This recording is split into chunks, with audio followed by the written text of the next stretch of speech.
Buenos días, buenas tardes, muchísimas gracias por vuestra asistencia. Vamos a poner en marcha un ciclo de seminarios del Grupo de Recerca en Historia Actual, que, como sabéis, está embedded, está integrado en el CEDIR, basándonos sobre todo centrándonos sobre todo en cuestiones de tipo de historia internacional y relaciones internacionales, aunque habrá un poco de todo, pero trataremos sobre todo este tipo de cuestiones. Entonces, hoy es un placer, un honor dar la bienvenida al profesor Carlos Sanz Díaz, que es profesor titular de la Universidad Complutense. También ha sido jefe de estudios de la Escuela Diplomática, ¿no? Además has estado también dando clase en la Escuela Diplomática, y que ha sido investigador visitante en universidades como Harvard, Bonn, en la Libre de Berlín, en el Centro de Historia del Tiempo Presente, cosa que me interesa mucho, de Potsdam. También has estado por Budapest y Santiago de Chile, o sea que bueno, has tenido una experiencia importante como investigador en centros internacionales. Él está especializado en política exterior española desde el 45, relaciones hispanoamericanas, historia de la Comunidad Europea y también en historia relacionada con Alemania, Centro Europa en los últimos años. De hecho, entre los libros que tiene un libro muy interesante titulado La otra Alemania, que es una historia de las relaciones entre España y la República Democrática Alemana, publicado con José Faraldo, ¿no? Eso es. Y tienes también un libro, que es el que vamos a tratar hoy, de reciente aparición, La Guerra Fría, una historia inacabada, junto con José Manuel Sáenz Rothko. Precisamente el subtítulo de La historia inacabada ha ayudado mucho a que Carlos esté hoy con nosotros, porque vamos a hacer como una especie de doble presentación. Él va a presentar la Guerra Fría un poco y yo voy a presentar Ucrania 22, el libro que apareció a raíz de la invasión rusa de Ucrania en febrero del año pasado, y vamos a intentar ver, hasta donde sea posible, cómo podemos integrar. Vamos a charlar sobre Guerra Fría, vamos a charlar sobre conflicto ucraniano y, sobre todo, en un nivel historiográfico, vamos a intentar ver cómo integrar Ucrania en la historia contemporánea. Puede ser que nos quedemos en la integración del conflicto de Ucrania como una prolongación de la Guerra Fría, puede ser que vayamos más allá y hablemos de Ucrania como un conflicto con conexiones con el 19, o otras posibles conexiones o, digamos, integraciones posibles del conflicto de Ucrania en vigor.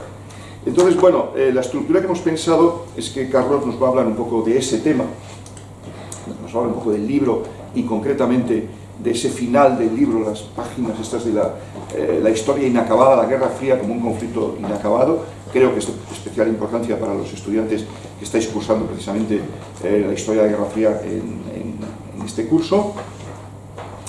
Y después yo os hablaré un poco de mi visión del conflicto de Ucrania en relación a esa integración en la historiografía, y después haremos un pequeño toma y daca. Yo haré unas preguntas, hablaremos un poquito entre nosotros y, por supuesto, después quedará abierto el turno de palabra para que cualquiera pueda preguntar y hacemos un poco de debate entre todos.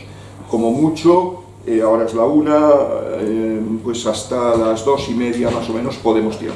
Que acabamos antes, y que acabamos después, pues acabamos 10 minutos después, pero más o menos este va a ser el marco de esta especie de seminario. ¿De acuerdo? Pues cuando quieras, Carlos. Muy bien, pues muchísimas gracias en primer lugar, querido y admirado profesor Veiga, querido Paco. Gracias. Muchas gracias a ti, al departamento, al seminario, a la universidad. Bueno, y gracias a vosotros y a vosotras por estar aquí. Vamos a ver qué tal sale esto. Yo voy a hablar en primer, saldrá bien, pero quiero decir que no hay un guión muy escrito. Yo tengo un montón de notas muy revisadas. Y vamos a ver qué tal va. Una intervención cortita para que luego, puesta la pelota en movimiento, nos sigamos aquí entre unos y otros. Bien, efectivamente, el libro este de la Guerra Fría, ya me ha traído un ejemplar de una historia inacabada, tuvimos no sé si el privilegio, pero la experiencia los dos autores y yo de que según lo estábamos escribiendo, lo empezamos en el confinamiento prácticamente, en el año 20, y lo terminamos y lo entregamos a la editorial en julio del año pasado. Entonces hablábamos de la Guerra Fría al comienzo como un proceso bastante más cerrado y lo teníamos muy claro, y se nos fue abriendo en el futuro porque veíamos que el conflicto de la guerra de Ucrania, tal y como se estaba desarrollando y como se presentaban sus causas y su enmarcado en los medios de comunicación y por los políticos, tenía mucho que ver con un cierre en falso de la Guerra Fría. Así venía dicho en lo discursivo. Así que el título casi nos vino dado, ¿no? Nosotros ya teníamos previsto desde el comienzo hacer un capítulo de qué queda de la Guerra Fría en el mundo de hoy. Nosotros lo terminábamos en el 91 y luego decíamos, bueno, pues en el mundo de hoy seguimos teniendo una estructura de organizaciones internacionales, básicamente Naciones Unidas, pero también la pervivencia de la OTAN, etcétera, heredada de la Guerra Fría. Tenemos conflictos no terminados, no acabados, ¿no? Tenemos el conflicto de las Islas Kuriles, Rusia y Japón, tenemos China y Taiwán, ¿no? Tenemos dos Coreas, tenemos unas relaciones entre Cuba y Estados Unidos todavía marcadas por el triunfo de la revolución y el bloqueo, ¿no? Tenemos 5 países a nivel mundial que se siguen llamando oficialmente socialistas, ¿no? Como en tiempos de la Guerra Fría, e incluso alguno con la misma dinastía, lo cual no quiere decir que sea lo mismo, pero la Guerra Fría seguía muy presente, entendíamos, en la cultura popular. El problema o un desafío es que la Guerra Fría, quisimos hacer un libro, por cierto, que no se centrara en Washington-Moscú.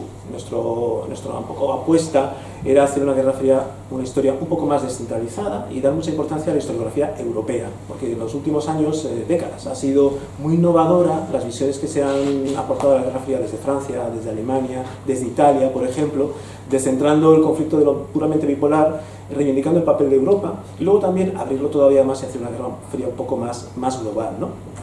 Y ahí el desafío es que la Guerra Fría se entiende de maneras muy diferentes según el ángulo o desde donde lo observemos, ¿no? En América Latina, si observamos la Guerra Fría, nos dicen la cronología es muy diferente porque empieza en otro momento, y cuando en Europa habláis de distensión, pues son los años más duros de la persecución de los gobiernos izquierdistas y de la estrategia, ¿no? La doctrina de la seguridad nacional, el plan Cóndor, etc., ¿no? Si vamos a China, pues la Guerra Fría se incardina en un ciclo mucho más largo, ¿no? Del fin del siglo de la humillación, de las guerras del opio hasta el 49, y luego el siglo de la recuperación. Arne Westad, un historiador que tiene unos libros de la historia global, ¿no? Nos dice, bueno, pues la experiencia de la Guerra Fría para a lo mejor un campesino vietnamita no es más que un episodio más dentro de una larga historia de colonización y descolonización. Simplemente están los franceses, se van los franceses, llegan los estadounidenses, llegan los rusos, llegan los chinos, etc. Y nuestra visión de la Guerra Fría desde abajo es muy diferente. Así que había diferentes formas de recordar la Guerra Fría, de entenderla, y también desde Europa.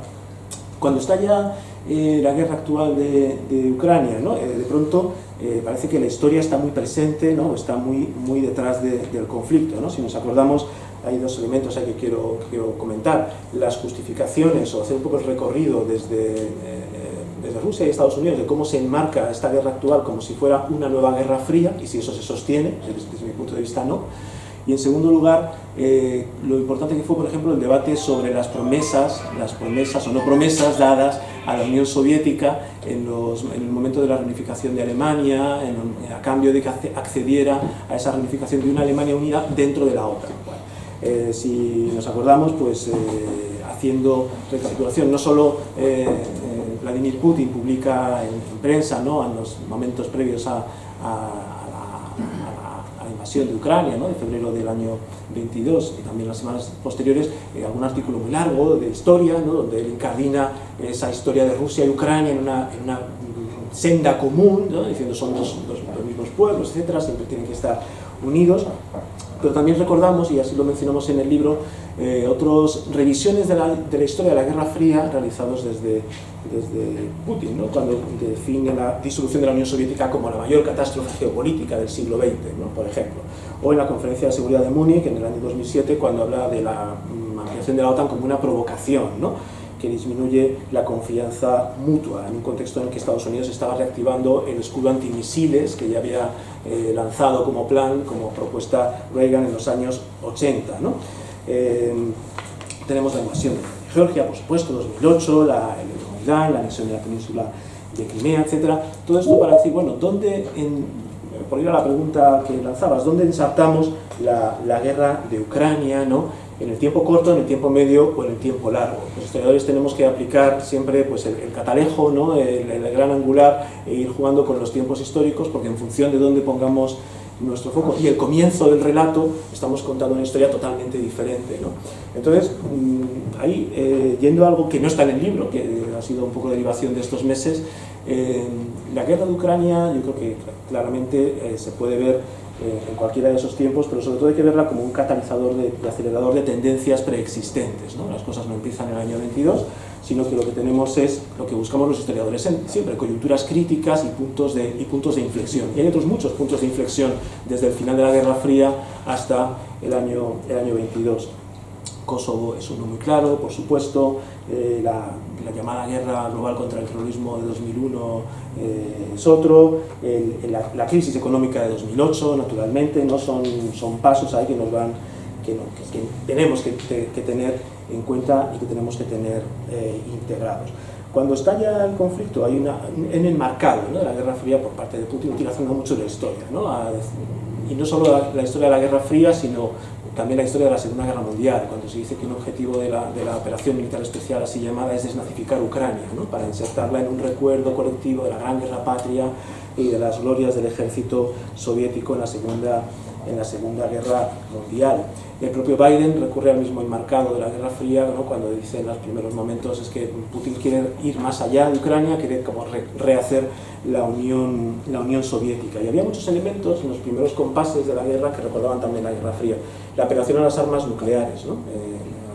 La facilidad y la ligereza con la que se hablaba de la posibilidad de que se emplearan armas atómicas sobre el terreno, la expulsada, tenemos hasta cosas que son muy de la coreografía de las relaciones internacionales, con la expulsión de diplomáticos acusados de espías también, ¿no? por parte de ambas partes. Toda la parte del espionaje y la intervención de los medios tecnológicos y la importancia que iba a tener la ciberguerra, ¿no? Y luego lo que quería introducir a continuación, porque esto es solo algunas pastillas para ir lanzando ideas, la cuestión de hasta qué punto Occidente, por decir así, había engañado a Rusia con las sucesivas ampliaciones de la OTAN, ¿no? después de la ampliación de Alemania, ¿no? ¿Cuáles son esas promesas rotas a Rusia? Que formaba parte del debate político, pero del debate histórico. Es una cuestión que los historiadoras pueden contribuir a resolver, ¿no? Entonces, en los últimos años hemos tenido, y así lo contamos un poco en el libro, lo sintetizamos, una serie de investigaciones que han tratado de poner a prueba la veracidad de esas promesas a Rusia de que no se iba a ampliar la OTAN ni un centímetro, ni una pulgada, era la frase de James Baker en febrero del año 90, al este, ¿no? Ni una pulgada hacia el este. No hay un debate cerrado, hay un debate entre historiadores, ¿no? Christine Spohr, Marie-Louise Sarot, Mark Trachtenberg, por ejemplo, John Sifrison, y algún otro libro que está anunciado, que a los que seguimos a historiadores por Twitter decimos, bueno, va a venir otro tocho de 800 páginas, ¿no?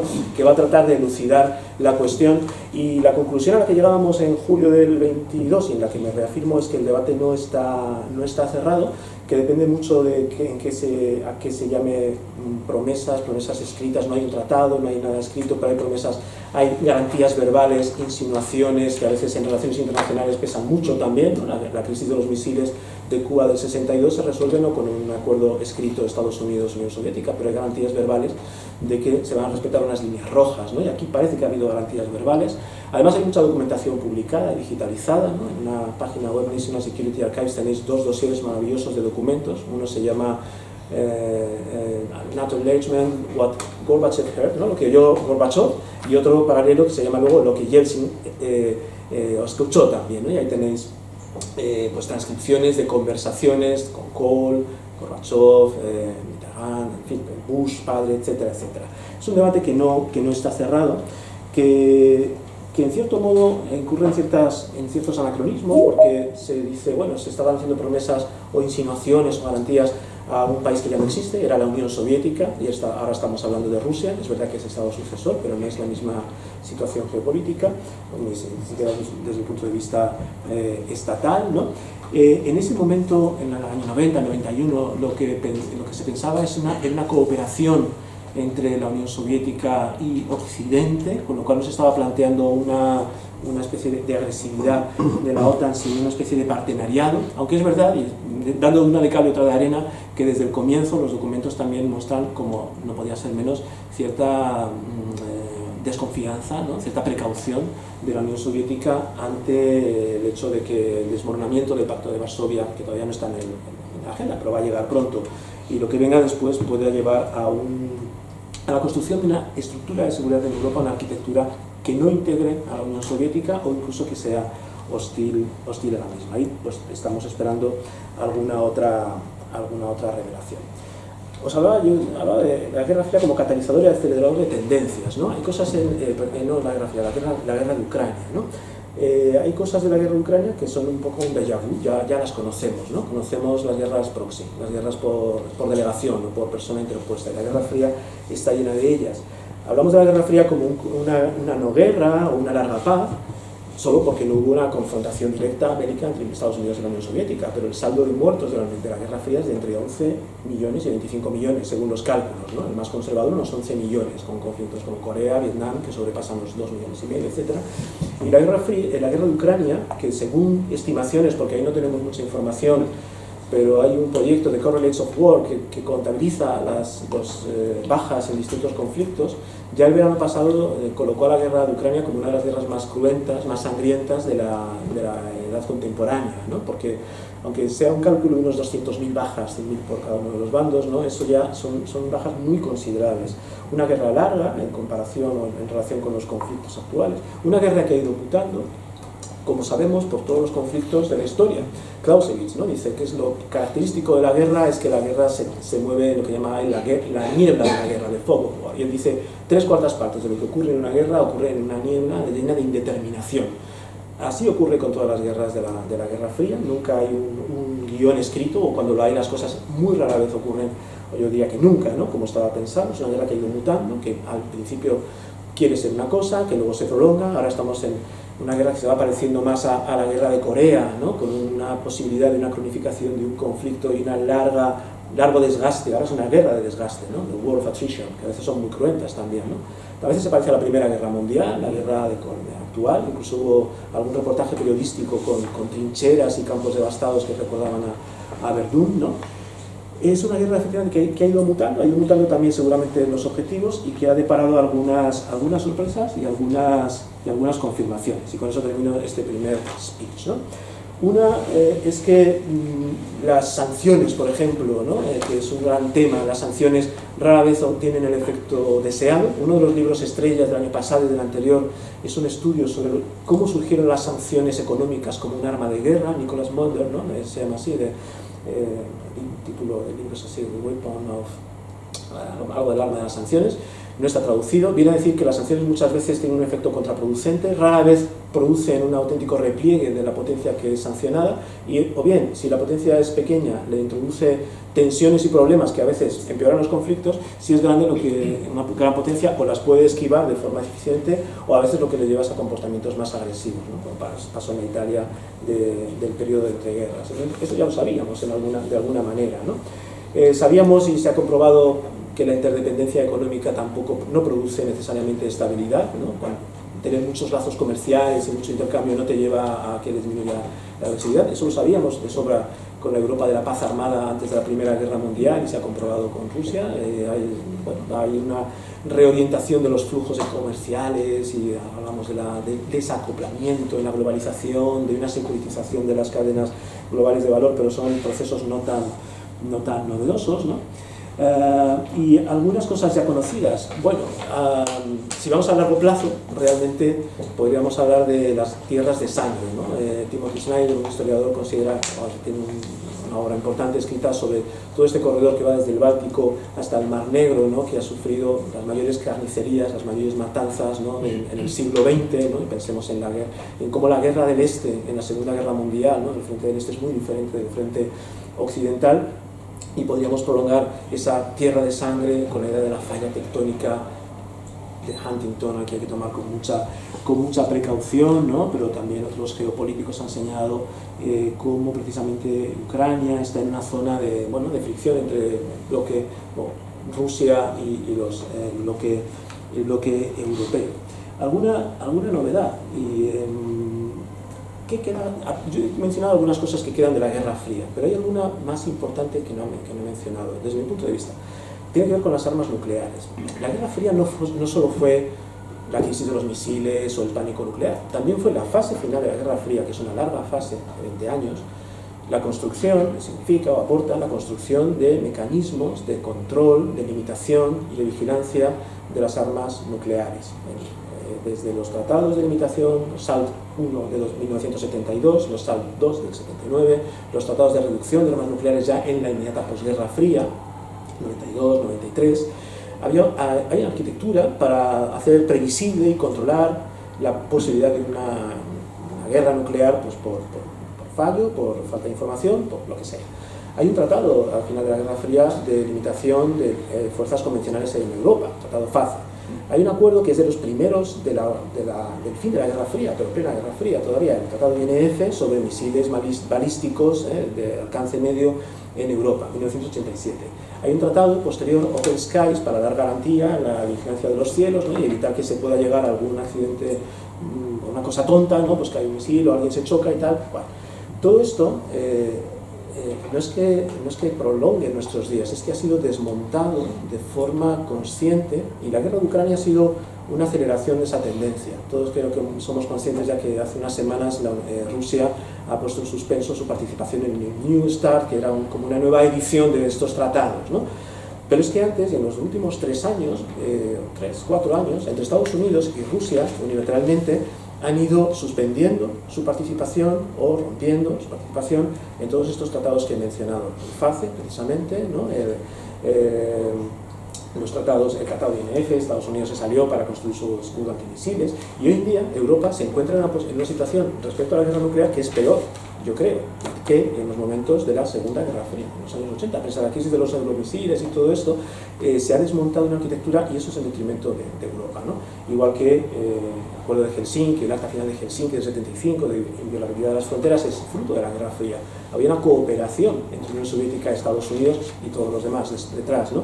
Y hoy estamos en un mundo en cierto sentido de más riesgos, ¿no? No existen esos canales de cooperación, ¿no?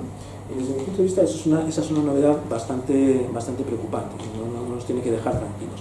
Otra novedad, yo he mencionado que existen Naciones Unidas, pero lo que estamos viendo es una desinstitucionalización de las relaciones internacionales y una inoperancia de instituciones creadas en la Guerra Fría, precisamente, ¿no?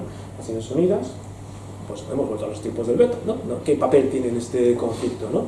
Y hemos visto, podemos decir, no, pero la Corte Penal Internacional ha condenado a Vladimir Putin, ¿no? Una orden de arresto, es una institución posterior al fin de la Guerra Fría, pero si nos damos cuenta de que ni los países que no han firmado el Estatuto de la Corte Penal Internacional, incluyen Estados Unidos, Rusia, China, la India, Israel, entre otros, ¿no?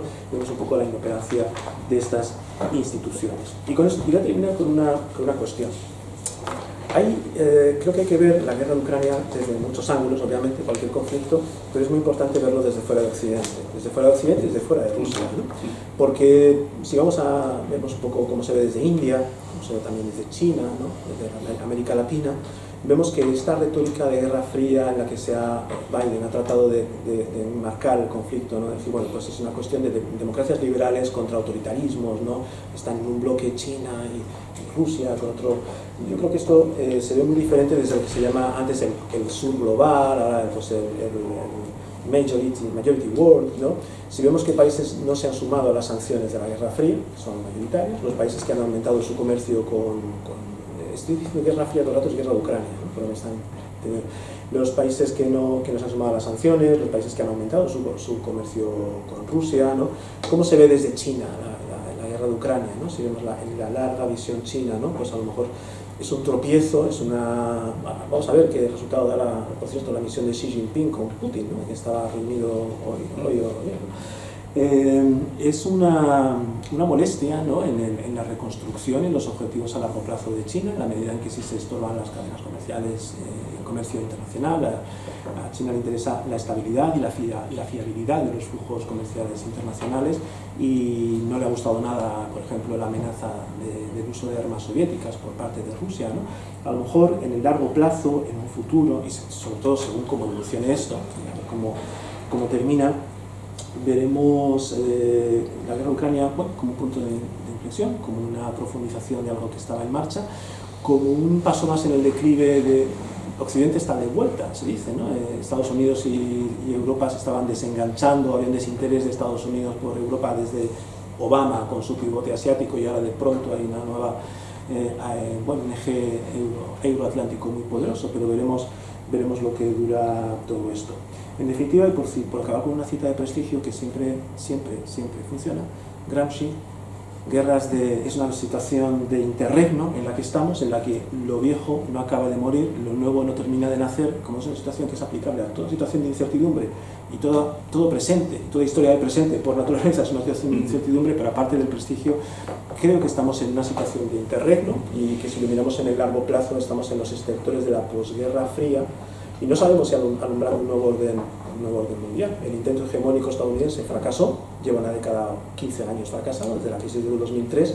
Seguramente la guerra de Ucrania está en los dolores del parto de ese mundo nuevo, que puede ser multipolar, eso ya lo veremos, pero eso ya es casi el presente y el futuro. Bueno, creo que para empezar no está mal. Pues gracias. Bueno, hay un punto en común entre tu libro y el mío, que son muy diferentes. Pero ese punto en común es que a los dos se nos cayó encima la guerra, ¿no? O sea, los acontecimientos. Recuerdo cuando empieza la guerra, venía de un viaje de Madrid, muy cansado, y me llaman, pues, de TV3 a las 8 de la mañana, que la guerra ha empezado, que cuándo te puedes pasar por el plató y vamos a comentar lo que está pasando, y a partir de ese momento pues se sucedieron toda una serie de noticias muy alarmantes, no sabíamos ni dónde estábamos y tal. Entonces, conforme iban pasando los días o las semanas, a mí me empezó a dar la sensación de que había cosas que ya las había oído, ¿no? Que reiteradamente me venían a la cabeza noticias, sobre todo planteamientos, enfoques de situaciones que yo había vivido, pues, por ejemplo, pues, la guerra de los Balcanes, Balcanes occidentales, la época de los últimos años de la Guerra Fría, que la viví, ya estaba dando clase en esta universidad cuando estaba terminando la Guerra Fría, y entonces en torno al mes de abril pues decidí hacer un libro así un poco volcánico, si se quiere, ¿no? Para intentar reunir estas impresiones, explicar mi punto de vista, ¿no? Que no era un punto de vista a favor ni en contra, sino que era mi punto de vista, es decir, es una explicación, no una justificación, y por tanto un poco como si fuera un mueble o una decoración a base de muebles prefabricados, pues un poco el lector se lo monta un poco con las piezas que yo le doy, como lo ve. Entonces, bueno, el libro tiene varias piezas, ¿no? que funcionan de manera un tanto autónoma, incluyendo pues alguna experiencia personal, el enfoque contextual de cómo se llega a la guerra, pero hay una parte del libro que tiene mucho peso, que es el de las imágenes, ¿no? Porque una de las cosas que saltan muy a la vista con la guerra de Ucrania es que no tenemos muchos datos, o sea, no nos llegan datos. Hay el fog of war, que dices, la niebla de guerra es muy persistente, no se acaba de aclarar, y nos faltan datos muy importantes, porque sencillamente el número de bajas ya te daría digamos, podrías hacer un cierto cálculo de cómo va la guerra si supiéramos cuánta gente está muriendo. Si están muriendo 150.000 por cada lado, dices, caray, pues estos se están pantanando. Si los ucranianos tienen 180.000 bajas y los otros tienen 30.000, pues está muy claro quién está ganando, y a la inversa también, si los ucranianos tienen un nivel de baja sensiblemente inferior a los rusos. Entonces, solamente este dato, que lo mantienen bajo 7 llaves ambos bandos, pues ya nos indica que nos falta, digamos, información importante para saber exactamente dónde estamos. También nos falta mucha información de los contactos diplomáticos. Lo que estabas diciendo ahora, cierto, que digamos, han saltado por los aires muchos acuerdos formales, pero en cambio yo sí que considero que como herencia de la Guerra Fría y incluso de la posguerra fría, sí que ha quedado una práctica en los contactos informales, a través de servicios de inteligencia, diplomacia discreta, acuerdos de, bueno, mira, mejor que hoy bajéis un poco el tono porque Biden va a estar en Kiev y tal, ¿no? Entonces, todo esto también juega mucho. Entonces, bueno, dentro de lo que serían las imágenes, ¿no? Había una imagen que a mí me saltaba mucho a la cabeza cuando empieza la guerra, ¿no? Esa imagen coincidía con un libro que en el año 86, 85, 86, 87 había tenido mucho éxito entre el gran público, entre otras cosas porque estaba distribuido por aquel mecanismo, aquella editorial que se llamaba Círculo de Lectores, que te llegaba el libro a casa y tal. Y ese libro era el libro de un general de la OTAN, Sir John Hackett, que escribió un libro de historia ficción titulado Así fue la Tercera Guerra Mundial, ¿no? Entonces el libro de Así fue la Tercera Guerra Mundial empezaba de una manera muy parecida a cómo estaba empezando la guerra de Ucrania, o al menos al cliché que nos estaban enviando de cómo empezaba la guerra de Ucrania. Es decir, bueno, hay unas hordas, divisiones blindadas soviéticas en aquella época, rusas ahora, una masa humana de soldados que están asaltando un país vecino y que posiblemente no se van a parar. Yo recuerdo en los primeros días mucha gente preguntaba, ¿no? Pero esta guerra va a continuar, van a invadir Polonia, evidentemente está muy claro que van a invadir, que se trata de invadir Ucrania, no está tan claro que se trata de invadir Ucrania, pero en aquel momento la idea era seguro que van a invadir Ucrania y después que la semana que viene pueden estar ya invadiendo Polonia e incluso podían llegar más allá. Entonces, esa imagen de la embestida, ¿no?, de las hordas del Este se trabajó mucho en la propaganda de guerra de las primeras semanas desde aquí, e incluso se trabajó mucho el remate que ofrecía Hackett en su libro, Así fue la Tercera Guerra Mundial, que era un remate de autoimplosión de la ofensiva. Es decir, ¿cómo terminaba la Tercera Guerra Mundial según John Hackett?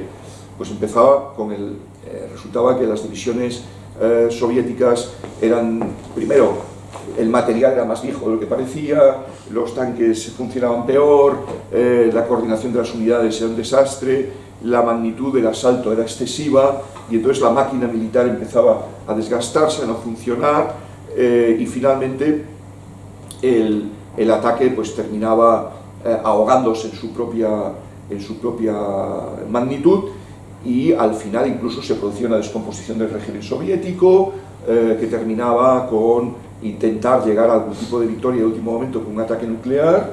En el libro de Hackett destruían la ciudad de Birmingham y después como respuesta los angloamericanos destruían Minsk, y al destruir Minsk esto era como poner en marcha el nacionalismo e independentismo de los ucranianos y demás, se descomponía todo lo que era la Unión Soviética, la parte occidental de la Unión Soviética, ¿no?, los países bálticos, Bielorrusia, Ucrania, y ahí terminaba la Tercera Guerra Mundial.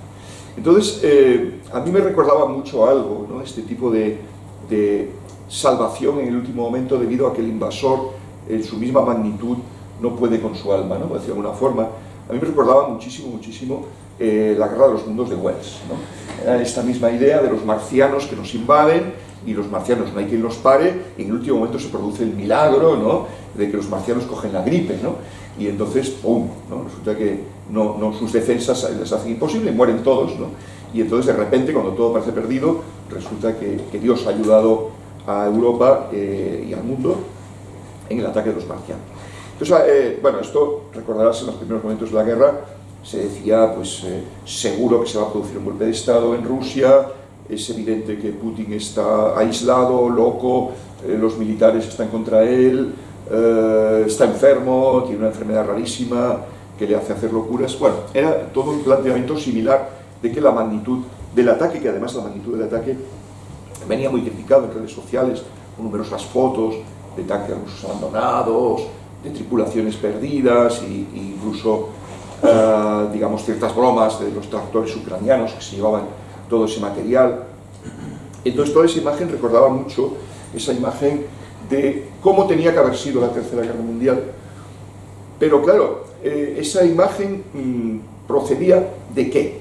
Procedía de un autor que al fin y al cabo era un autor imaginativo, un friki más o menos puesto, o procedía de alguien que realmente sabía de lo que hablaba. Evidentemente la respuesta era la segunda, procedía de alguien que sabía muy bien de qué hablaba, porque Sir John Hackett había sido, aparte de uno de los padres de los grupos de operaciones especiales británicos en la Segunda Guerra Mundial, él mismo había sido oficial de paracaidistas, lo habían lanzado ahí sobre Arnhem, bueno, había estado en pleno combate en la Segunda Guerra Mundial.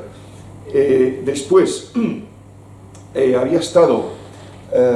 había sido comandante en jefe del dispositivo británico en el Ulster, o sea, conocía muy bien de qué iba el nacionalismo y cómo de alguna manera se podía explotar el nacionalismo en caso de una guerra fría. Y después había sido jefe del grupo de ejércitos norte de la OTAN en Alemania y por tanto había leído muchos informes sobre la posibilidad de una guerra, muchos planes de contingencia, ¿no?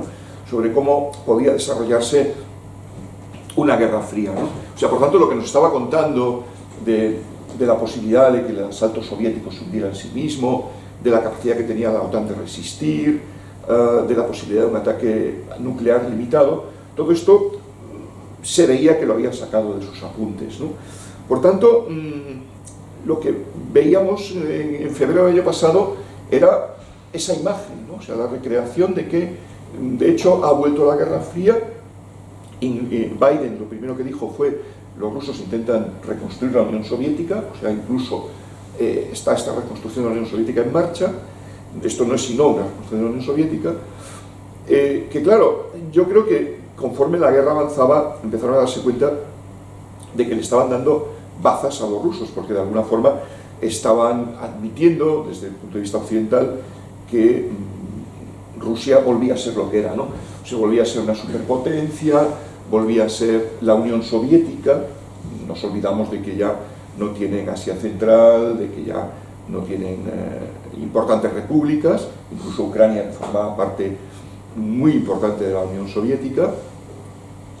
Entonces, de alguna forma, pues decir, bueno, es una condición de la Guerra Fría, era volver a reducir todo el enfoque del conflicto a un enfoque Rusia-Unión Soviética, cuando Rusia estaba muy decaída y en todo caso es China la que quizás, ¿no? Podemos hablar de eso, ha tomado el testigo de lo que sería un enfrentamiento bipolar, pero China no parece que esté yendo por el camino de Rusia en ese sentido.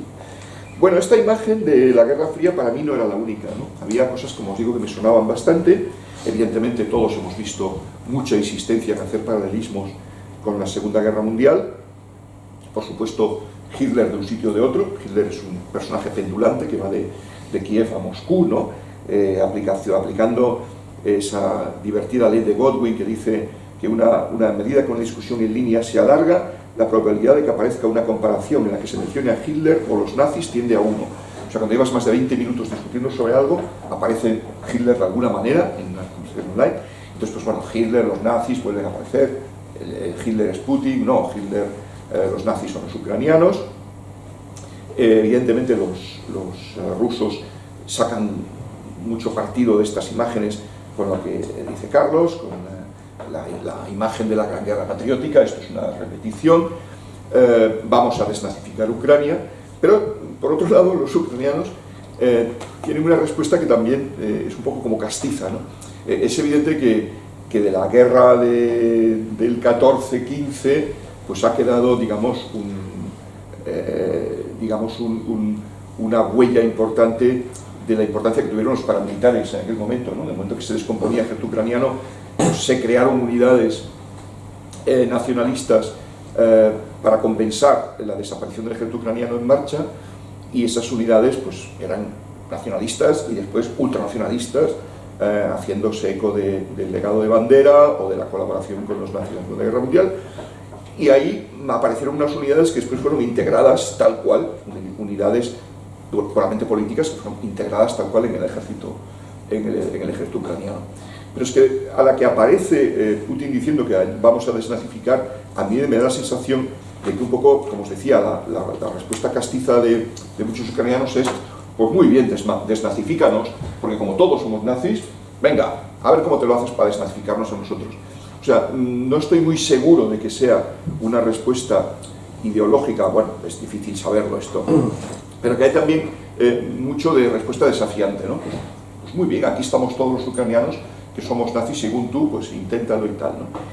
En todo caso, eso ha hecho que se incidiera mucho en la Segunda Guerra Mundial, hasta el punto de que es muy llamativo, por ejemplo, que muchos carros y vehículos ucranianos últimamente la identificación es contra la Z de los rusos, la identificación es una cruz blanca que con el tiempo incluso se ha ido convirtiendo en una Balkenkreuz, la cruz que llevaban los alemanes en la Segunda Guerra Mundial, porque uno de los carteles que se habían pensado para esta conferencia era un carro ucraniano con las dos Balkenkreuz ahí claramente, ¿no? Por lo tanto, la alusión a la Segunda Guerra Mundial, a las unidades de la Segunda Guerra Mundial reactivadas, la comparación con los finlandeses, la guerra de invierno, que los finlandeses paran a los rusos, a los soviéticos, todo esto, digamos, ha tenido y tiene tirón, como de alguna forma una continuación de la Segunda Guerra Mundial, o de algunas cosas que se pueden reescribir de la Segunda Guerra Mundial. Después también tenéis, ya han pasado 14 minutos, increíble, también tenéis todo lo que sería la guerra, lo que significa la guerra para otros países, por ejemplo para Polonia, ¿no? Para Polonia está muy claro que hay una reactivación de lo que era la vieja Polonia, Polonia y países aliados como el cinturón aislante de los rusos de la época de la guerra de entreguerras, la idea de Intermarium que había lanzado Piłsudski y que existe hoy en día, es el proyecto Tres Mares, un intento de crear una especie de aislante con respecto a Rusia, de países que abarcan desde el Báltico al Mar Negro y al Adriático. La Primera Guerra Mundial, por supuesto, que esto llama mucho la atención, porque efectivamente es que parece Verdún o parece el Somme, lo que vemos a veces en Bakhmut, en Andrivka. Pero hay otros modelos, curiosamente, que también podrían estar jugando, lo que nos dice mucho de la elasticidad de la comparación, porque también podríamos plantear, por ejemplo, que ha habido un montón de guerras, ¿no? Desde la Segunda Guerra Mundial, creo que unas 100 y pico, ¿no? De las cuales casi todas la segunda mitad del siglo XX, después unas 40 más en el arranque del XXI, ¿no? Entonces, por ejemplo, pues la guerra de Vietnam, a mí me recuerda la posible salida, entre comillas, de la guerra, pues podría ser la ofensiva de los norvietnamitas en Quang Tri en el 72, que intentan invadir Vietnam del Sur con los americanos ya retirados.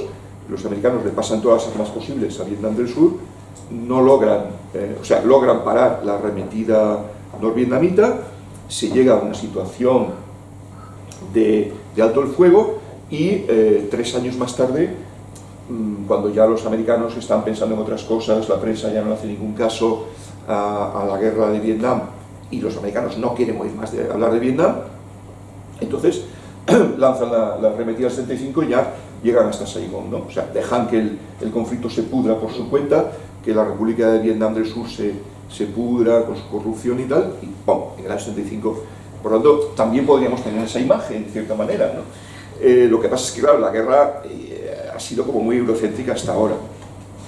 Y luego una que a mí me llama mucho la atención, que no tenemos tiempo de desarrollar ahora, pero bueno, que sería la guerra de Ucrania como formando parte de todas esas guerras de Oriente, ¿no? De los conflictos orientales del siglo XIX, que incluían pues, la guerra de Crimea, por cierto, que incluían los alzamientos de los Balcanes, la insurrección griega, los rumanos, ¿no? Y que más o menos todos tenían, digamos, una explicación similar.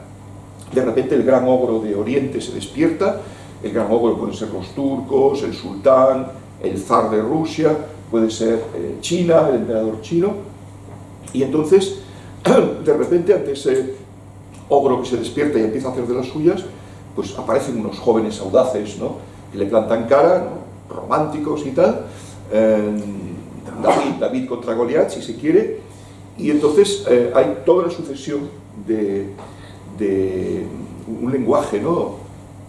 que gira muy en torno a esa dinámica, que, bueno, conocerás Marmor Sower, el historiador británico balcanista, especializado en Grecia, que en el año 21 sacó un libro en el centenario muy bonito dedicado a la Revolución Griega de 1821, The Greek Revolution and the Making of Modern Europe, en el cual él te viene a decir que la dinámica esta que se genera en Grecia con los filohelenos y tal, pues se vuelve a repetir muchas veces en el 19 y genera un tipo de Estado-nación específico, ¿no?, en Europa del Este, que genera una serie de conflictos a su vez, ¿no?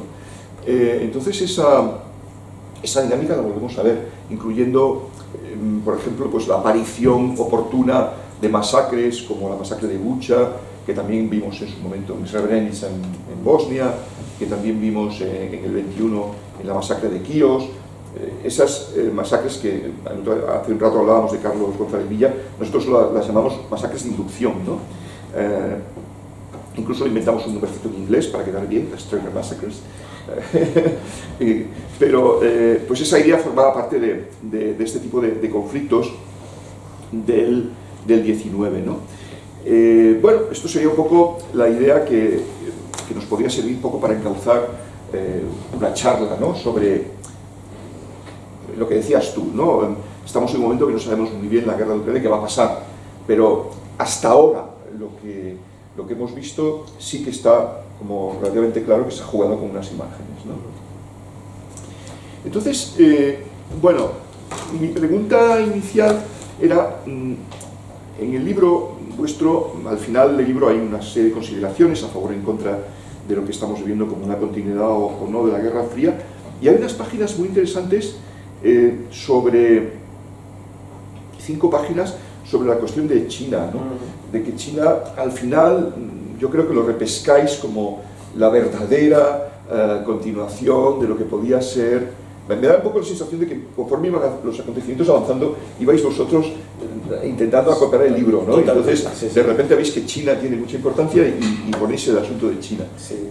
¿Crees que realmente, lo digo porque además es un tema que está de bastante actualidad? Hace pocos días La Vanguardia publicó una entrevista, ¿no?, a este hombre, a Yang Xuetong, decano de Relaciones Internacionales de la Universidad de Tsinghua, y él dice, la Guerra Fría era ideológica, la de Estados Unidos-China es tecnológica, y el planteamiento que hace este hombre es como muy conciliador. No, hombre, no va a haber guerra, en fin, los americanos están muy belicosos, pero esta guerra no va a existir, no se va a producir, y además la van a ganar los americanos, dice de una manera muy elegante, ¿no?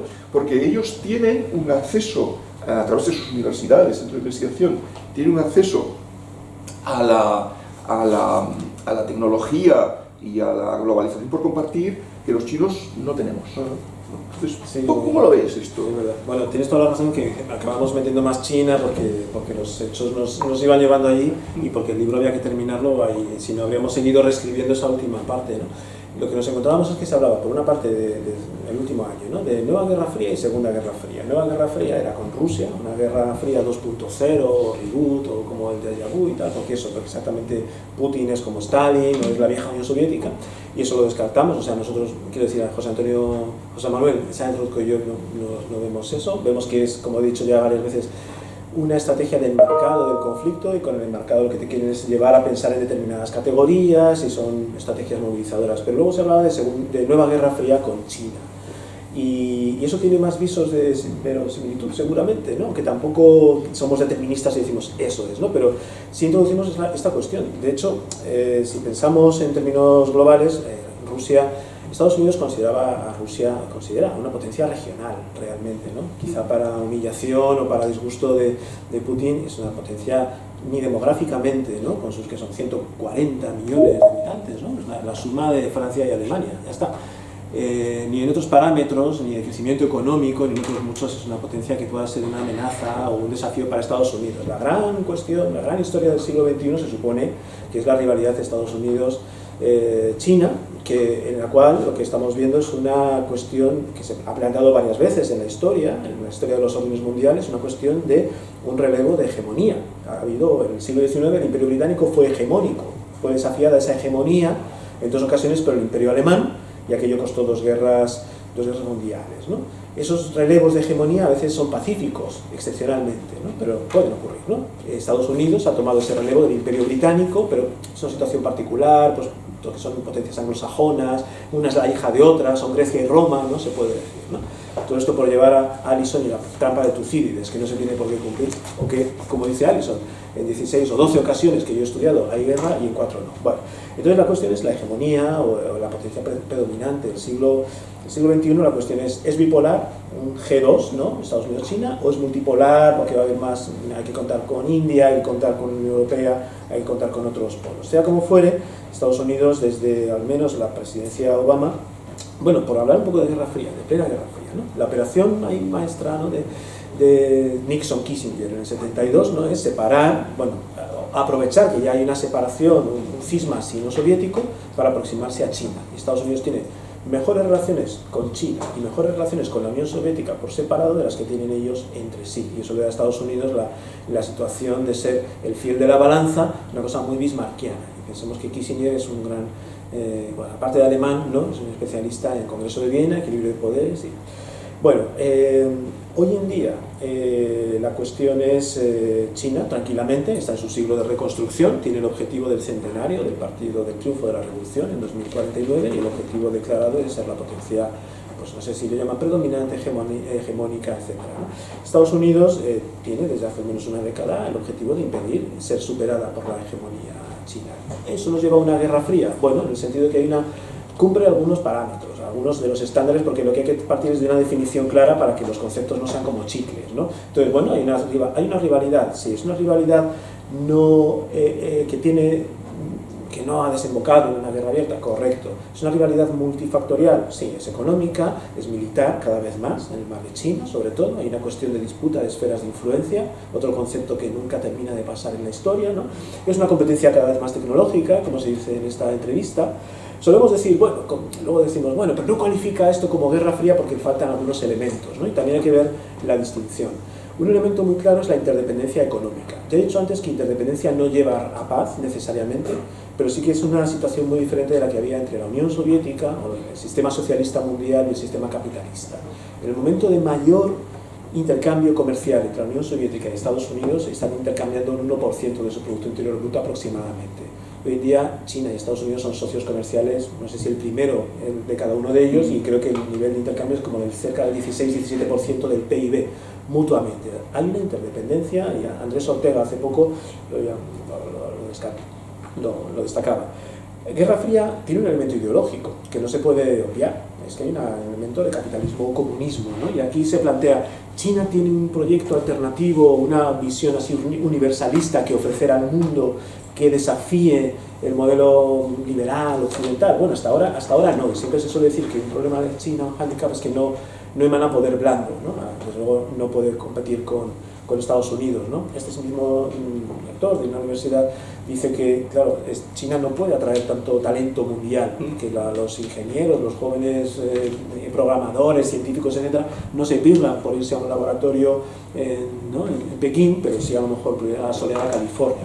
Ahora bien, yo ahí pienso, eso es mi opinión, que realmente el poder blando va detrás del poder a secas y que al final puede acabar teniendo su atractivo a algún tipo de modelo de China Way of Life, no lo sé. Pero a día de hoy China tampoco tiene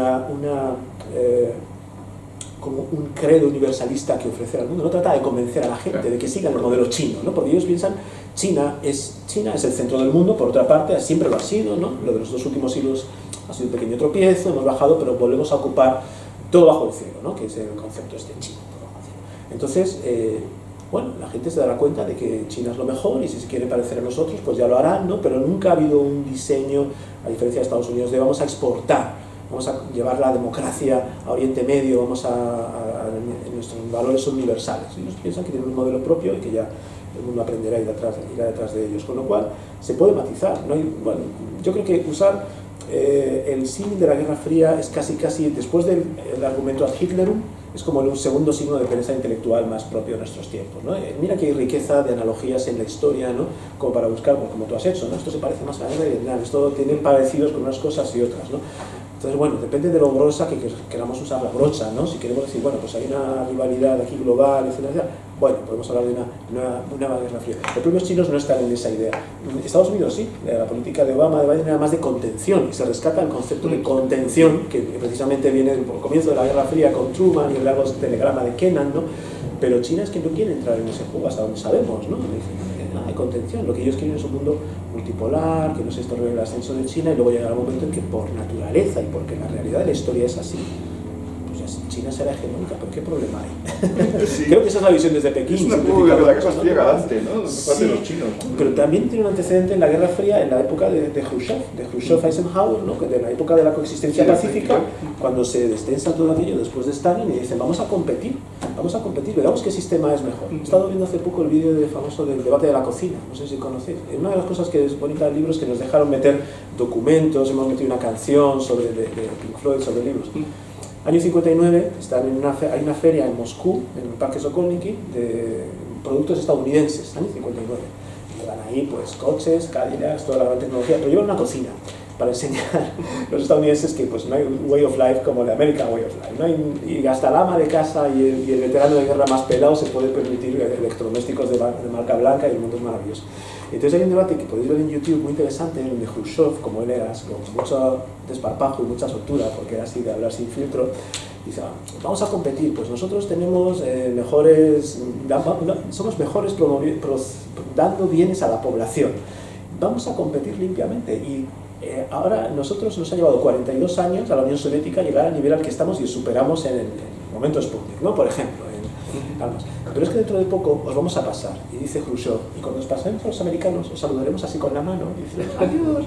Quiere decir que esta competencia galante, centrada en lo tecnológico, en que no hay por qué, esto no tiene que acabar en un conflicto abierto, también tiene antecedentes en la Guerra Fría, ¿no?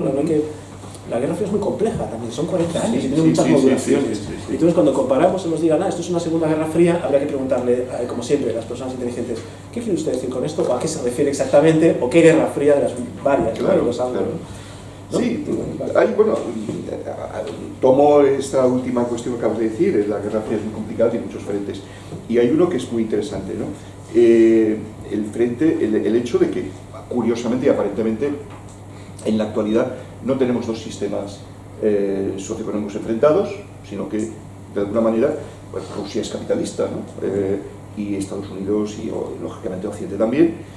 Y esto lo notamos en el hecho de que en el frente económico de la guerra de Ucrania, las sanciones han generado un efecto boomerang. O sea, no hubiéramos visto en la Guerra Fría un fenómeno parecido, de que el capitalismo hubiera intentado hundir al socialismo y a la inversa. De hecho, porque en aquella época también se pensaba, tanto por un lado como por el otro, que el sistema que tenían enfrente se iba a hundir tarde o temprano. Pero claro, sí que es un comportamiento, sí que es algo típico de la Guerra Fría, el hecho de que Estados Unidos se empeña en romper aquella herencia de la Guerra Fría, que es la Ostpolitik de Willy Brandt, ¿no? Y también le molesta a Estados Unidos el recuerdo de la Francia de Gaulle, ¿no? Que hace un poco lo que quiere. Sí. Y entonces lo que hace es ir a Europa del Este, la nueva Europa, y apadrinar esa Europa del Este contra la vieja Europa, ¿no? Hay ese componente un tanto perverso, ¿no? Yo creo que sí, totalmente. Y además, y ahora estamos en ese momento de, bueno, el frente el eje atlántico europeo parece que está muy cohesionado, pero veremos cuánto tiempo esto veremos cuánto tiempo. Quiero decir, has mencionado la Ostpolitik, ¿no? Durante los años 69 que empieza la Ostpolitik, los años 70, ¿no? Son los años hablados de la distensión, la detente en Europa. Y una de las cosas que los historiadores europeos han destacado mucho, esto que os decía, que hay una nueva historiografía de la Guerra Fría que los norteamericanos a veces no leen, es que los norteamericanos tenían una visión de la detente como muy instrumental. Detente en Europa, ¿no? Pues para estar en mejores condiciones de enfrentarnos a la Unión Soviética. Pero los europeos lo que hacen es que se apropian la detente y desarrollan la detente europea. Y la hacen suya y hacen algo con bastante autonomía, ¿no? Tanto los alemanes con Willy Brandt, pero luego también con Helmut Schmidt, como los franceses, ¿no? Que siempre son gaullistas, ¿no? Lo que piensan es que de verdad Europa tiene que ser un ámbito de distensión, y de Gaulle hablaba de Europa del Atlántico a los Urales, y hay intentos de cortocircuitar aquello. Todos conocemos Nord Stream, todos conocemos. Bueno, es que en los años 80 ya hubo enormes tensiones entre Estados Unidos, ¿no?, y los alemanes, británicos, los aliados europeos de la OTAN, por la construcción de gasoductos que iban a llevar gas soviético a Europa. Y en los años de Reagan hay auténtico, bueno, poner palos en las ruedas por parte de Estados Unidos, incluso un boicot de tecnología estadounidense para que ese gasoducto no se construya, porque era muy peligroso, ¿no?, desde el punto de vista de los intereses estratégicos de Estados Unidos. Es mejor que Europa dependa únicamente de nosotros, pero es que hay constantes históricas, y los alemanes, por ejemplo, ¿no?, Wolfgang Munchau, creo que es él, dice que la relación estratégica más importante que hay en Europa es Alemania-Rusia. Y hay constantes históricas. Alemania está en el centro del continente europeo, sabe que tiene lo que Bismarck llamaba la maldición de la geografía. Nos pueden venir por los dos lados, ¿no?, nos pueden dar y norte y sur. Y Alemania siempre hay una tendencia, desde Prusia, de hecho, del siglo XVIII, de una política de al menos favorable a Rusia, no dejarla fuera, no arrinconarla y contar con ella en cualquier esquema de seguridad europeo. Si pensamos, los sistemas bismarckianos, siempre se contaba con Rusia, tenerla dentro, integrada, ¿no? Me acuerdo desde Rapallo, 1922, una Alemania paria, fuera del acuerdo del tratado de la Sociedad de Naciones, etc., y una aproximación franco-rusa. Está el pacto Ribbentrop-Molotov del 39, ¿no?, y está la Ostpolitik también, ¿no? Y es que Alemania, de alguna forma, si se puede generalizar tanto y personalizar, bueno, considera que Europa centro-oriental y hasta la Rusia continental y, bueno, pues todo lo que es Rusia es una zona natural de expansión. No quiero decir de expansión, que suena como muy militar, pero donde los intereses alemanes están proyectados, ¿no? Luego, más recientemente, es lo de China, que tiene muchísimo comercio con China. Pero eso es una tendencia que nunca ha sido bien vista por Estados Unidos, por ejemplo, ¿no? Y francés, bueno, en el caso de Francia, pues Macron, antes de este giro, que digo, es muy reciente, pues siempre ha tratado de tener, no digo comprensión, pero poner sobre la mesa el hecho de que Rusia tiene intereses y ansiedades, ¿no?, sobre su seguridad, y que es conveniente que cualquier esquema de seguridad en Europa tenga en cuenta la visión rusa, los intereses de Rusia. Bueno, todos recordamos a Macron intentando negociar, ¿no?, en una mesa más larga que esta, mucho más larga, ¿no?, fabricada en Valencia, efectivamente, en un momento en que ya el conflicto estaba decidido, y aquello, pues hoy sabemos que no, pero bueno, hace ese gesto, ¿no? Entonces, bueno, es una constante también, no ya de Guerra Fría, sino histórica, de la intento siempre frustrado hasta ahora, ¿no?, de Europa de tener una voz autónoma, ¿no?, y no ni en el Tratado de Maastricht, sino que en sus raíces más en la historia, ¿no? Bueno, y una última cuestión, y después ya, si te parece, pasamos el micrófono a la gente, a los asistentes. Hay una cuestión que yo creo que todos los profesores que hemos explicado Guerra Fría supone, digamos, un desafío, que es integrar el fenómeno de descolonización. Durante la Guerra Fría tiene lugar la descolonización, y eso o bien no se toca demasiado, o bien queda en una especie de en un segundo nivel. Pero es evidente que la descolonización también impone su marca en lo que es la Guerra Fría histórica, y que ahora, pues, de alguna forma recogemos algunos elementos, ¿no? Por ejemplo, hay momentos de la Guerra Fría en los que la Guerra Fría intersecciona con la globalización, como es el caso de Vietnam, ¿no? Y entonces Estados Unidos se percata de que ya no existe una diferencia tecnológica como el 19 militar, por la cual con 3.000, como los ingleses, con 3.000 soldados y funcionarios puedes gobernar toda la India, sino que envían soldados hasta 500.000 y no hay manera de controlar al pequeño Vietnam.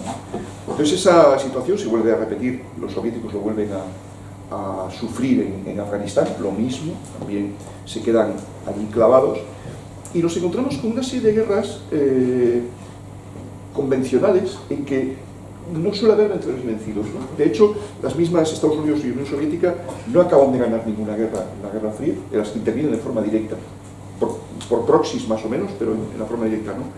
Y entonces, eso ha pasado a nuestros días, ¿no? O sea, hoy en día, y lo vemos en Ucrania, parece difícil ganar una guerra en un 2×3, ¿no? Aquello, la tontería aquella de que los rusos querían invadir Ucrania en una semana, Ucrania es enorme, ¿no? Y esta imagen de que las guerras, tenemos un montón de guerras que se prolongan, ¿no? Libia, la guerra civil Libia, Siria, Yemen, sobre todo en el mundo árabe, que no hay manera de terminar con ellas. Entonces, ¿cómo ves tú esta encarnación de integración de lo que sería esta posguerra fría en el mundo poscolonial? En fin. Pues bueno, desde muchos años, muchos ángulos, ¿no? Tiene que tenerlo. Un par de ellos, ¿no? Una cuestión, yo creo que se ve cada vez más clara, es que todos los conflictos de descolonización, o todos los procesos de descolonización en mayor o menor medida trataban de ser mediados, trataban de ser aprovechados por una de esas dos superpotencias, ¿no? Por eso el tablero era mundial y se trataba de una especie de juego de mano cero, donde si avanzaba el comunismo es porque retrocedía el capitalismo y a veces se llegaba a la confrontación. Pero una cosa que cada vez sabemos más por la investigación es que las superpotencias controlaban muy pocas cosas en última instancia. Entonces, todas estas guerras y los conflictos de descolonización a veces tenían una complejidad y una variabilidad y una indeterminación que eran bastante tenían Washington y Moscú con no dejarse arrastrar más allá de donde querían implicarse. Cada vez sabemos más sobre la autonomía de los estados pequeños y medianos en la Guerra Fría, que muchas veces eran más belicosos o más arriesgados en su política, y muchas veces eran, de nuevo, más Washington y Moscú los que ponían sensatez y contención, ¿no? Casi que tenían más que perder realmente, eran más conscientes de hasta dónde podían llegar a subir las apuestas.